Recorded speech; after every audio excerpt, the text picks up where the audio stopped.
Think about your dream right now. Once you think about it and envision it, what you will realize is that you have greatness within you.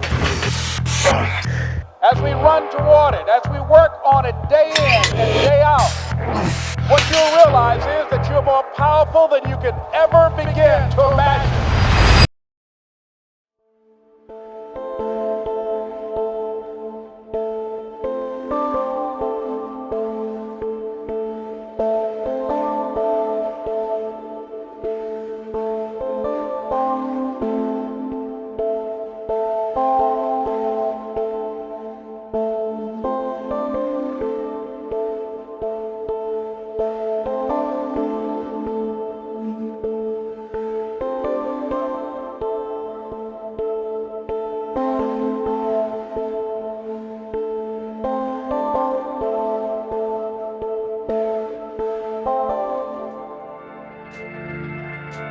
Here's what I know.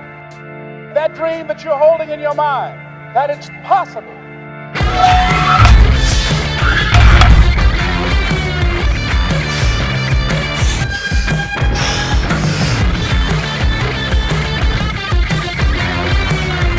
People that are running after their dreams are the people that are hungry. You gotta be hungry.